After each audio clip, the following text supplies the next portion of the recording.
All right, today we're jumping into a story that is frankly a massive deal. It's a fundamental shift in how we think about AI. We're talking about artificial intelligence solving math problems that have completely stumped the smartest people on the planet for decades. Okay, so take a look at this. This graph pretty much sums up where we are right now, in 2026. For so long, AI capability was, interesting. It was cool. But in just the last few months, that curve has gone completely vertical. We've rocketed past that, hey, that's kind of neat phase, and right into the wait, what just happened territory. We're literally watching AI blow past not just your average person, but even the Einsteins of our time. And that is the heart of what we're talking about today. This isn't just an update, it's a genuine mathematical milestone. AI has started solving problems in pure math, all on its own, problems that we thought were basically unsolvable. It's kicking off a whole new era of discovery. Now look, I get it. We hear huge claims about AI all the time, right? So let's talk about why this is different. Let's establish some serious credibility here, because this story involves some of the most notoriously difficult problems in math, and we have an unimpeachable judge to verify the whole thing. First up, let's talk about the problems themselves. These are the Erdős Problems. Think of them as this famous collection of unsolved challenges. Their creator, the legendary mathematician Paul Erdős, had this great way of putting it. He called them acorns from which a mighty oak can develop. And that's the key, right? These aren't just tricky math questions you get in school. Cracking them often means you need a deep, subtle, and sometimes a completely new way of thinking. For decades, this has been the exclusive playground of the most brilliant human mind. So who do you get to sign off on a breakthrough this big? Well, you get someone like Terence Tao. He's a professor at UCLA, but people often call him the Mozart of Mathematics. And that's not an exaggeration.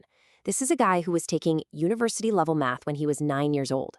He's still the youngest gold medalist ever at the International Mathematical Olympiad. Bottom line, when Terence Tao says something is a real breakthrough, the entire world of mathematics sits up and listens. And here's what he said. In a post confirming it all, Tao wrote that AI had solved Erdős problem number 728. But this is the crucial part. He said the result was, quote, not replicated in existing literature. What does that mean? It means the AI didn't just find a proof someone forgot about online. No, this was something brand new, generated more or less on its own. It's the real deal. But here's where the story gets even crazier.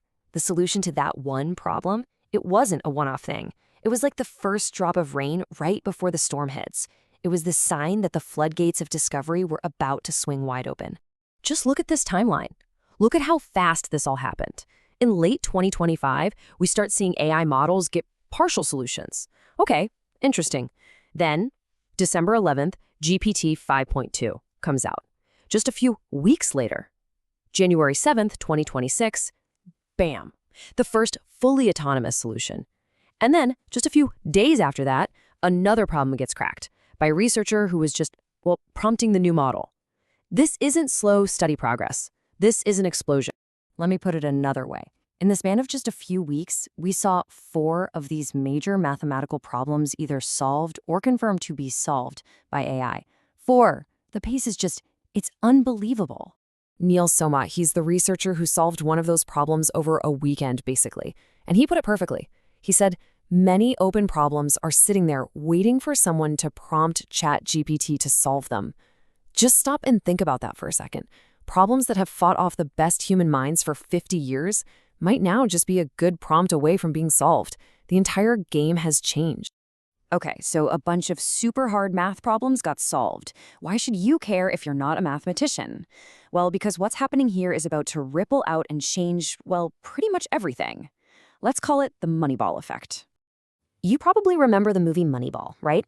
The story of how one stats nerd with a computer basically used data to see things about baseball that 100 years of tradition had completely missed.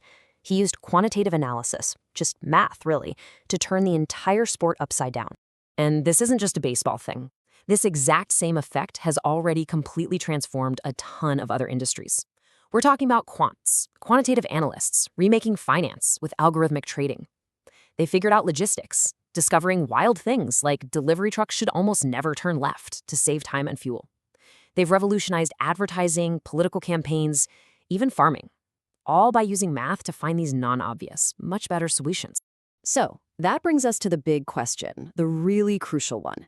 What happens when this Moneyball effect, this supercharged analysis, isn't just used by a few human experts in a few industries, but is applied to everything, all at once by an AI? And this leads us to the final, and honestly, the most mind-bending part of all this. We're talking about the dawn of cheap, accessible superintelligence. Think about it like this. We're on the verge of having a virtual army of Einsteins at our beck and call. This slide really breaks it down. Let's just assume for a second that this new AI is only as smart as a top human researcher, not even smarter. The advantages are still just staggering. There are only so many human geniuses in the world. AI is infinitely scalable. We need to sleep. AI works 24/7. And maybe the biggest one of all, an AI can read, process, and connect the dots between every single research paper, every textbook, every blog post ever written on a topic. No human could ever do that. So, yeah, the key thing to understand isn't just that we have one AI model that can solve a tough problem. The real revolution is that we can make a million copies of it. You can't clone a brilliant mathematician, but you can copy-paste an AI. And this is where the rubber meets the road. What does this look like in the real world? In medicine, maybe it's clinical trials designed just for you, based on your unique genome.